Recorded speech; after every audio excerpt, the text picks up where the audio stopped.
Waktu adalah misteri yang selalu memikat imajinasi manusia, dari kisah-kisah fiksi seperti Back to the Future hingga teori-teori ilmiah. Ide tentang perjalanan waktu membuat kita bertanya-tanya, kapan kita bisa menjelajah waktu?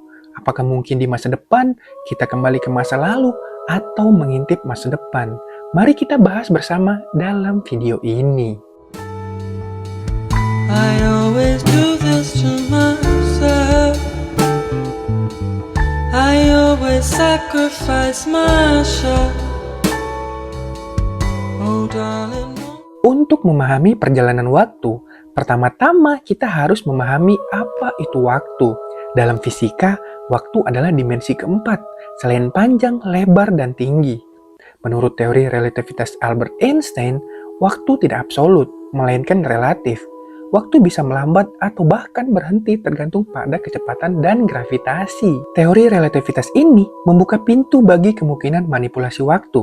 Misalnya, semakin cepat kita bergerak mendekati kecepatan cahaya, semakin lambat waktu berlalu untuk kita dibandingkan dengan orang lain yang bergerak lebih lambat. Sekarang, bagaimana dengan perjalanan waktu?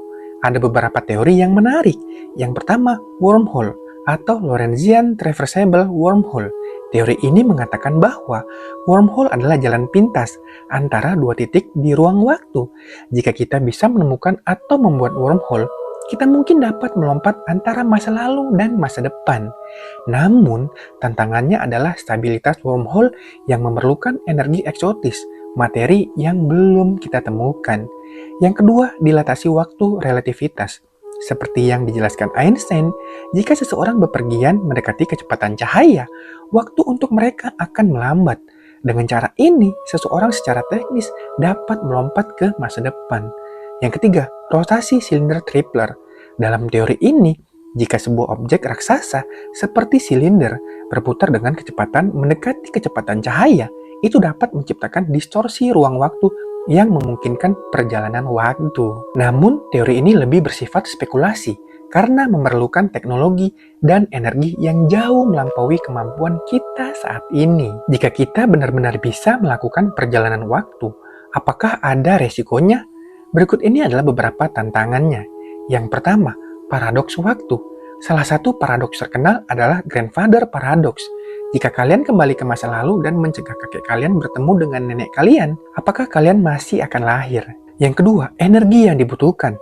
Untuk menciptakan atau menstabilkan wormhole, energi yang dibutuhkan sangat besar, mungkin lebih besar daripada energi yang dihasilkan seluruh bintang. Yang ketiga, efek pada alam semesta. Mengubah masa lalu dapat menciptakan konsekuensi yang tidak terduga pada masa depan. Teori chaos menunjukkan bahwa perubahan kecil dapat memiliki dampak besar, dikenal sebagai efek kupu-kupu atau butterfly effect. Jadi, kapan kita bisa menjelajah waktu? Jawabannya belum ada yang tahu pasti.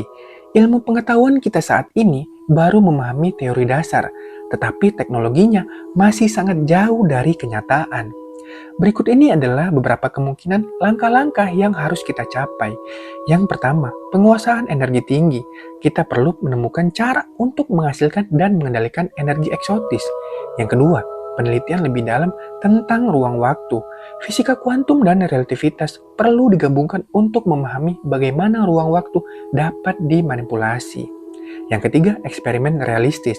Mungkin dalam beberapa abad ke depan, eksperimen-eksperimen kecil akan membuka jalan menuju perjalanan waktu. Perjalanan waktu adalah salah satu misteri terbesar umat manusia.